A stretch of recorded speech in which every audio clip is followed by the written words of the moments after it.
Depuis des siècles, les habitants de Dakar et la communauté Lébou regardent l'île de Yoff avec un respect mêlé de crainte. Regardez bien ce profil.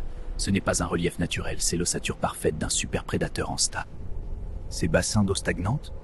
En réalité, des fosses thermiques capables de détecter la moindre vie sur la côte. Ici, la roche se fragmente. Ce n'est pas une grotte, c'est une mâchoire articulée prête à se désaxer pour broyer.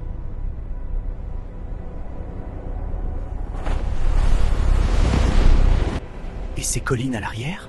Ce sont les vertèbres d'un colosse dont le corps s'étend sur des kilomètres sous l'océan. Personne n'y débarque sans permission, et nul n'ose braver les interdits de ce sanctuaire.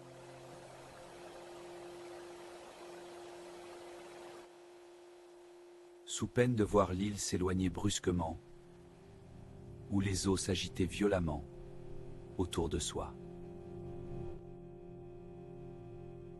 C'est le visage calme de la légende. Un simple rocher qui veille sur les pêcheurs. Mais si on change d'angle, le mythe devient plus sombre, beaucoup plus sombre.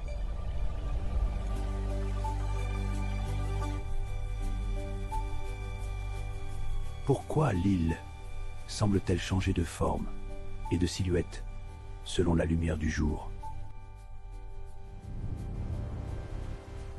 Pourquoi certains jurent-ils avoir entendu des battements de cœur sourds en approchant les parois rocheuses? La vérité, c'est que l'île n'est pas posée sur le fond marin, elle est vivante.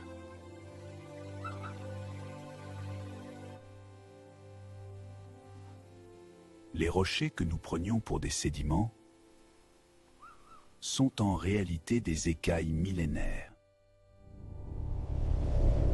La végétation n'est que la mousse sur le dos d'une entité dont les grottes sont les narines.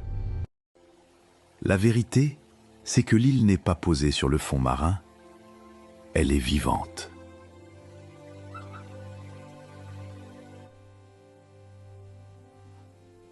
Les rochers que nous prenions pour des sédiments sont en réalité des écailles millénaires. La végétation n'est que la mousse sur le dos d'une entité dont les grottes sont les narines.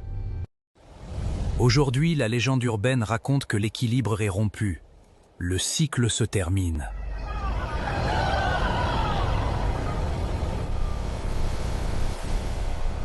La créature, ce léviathan de l'Atlantique, est enfin en train de se réveiller.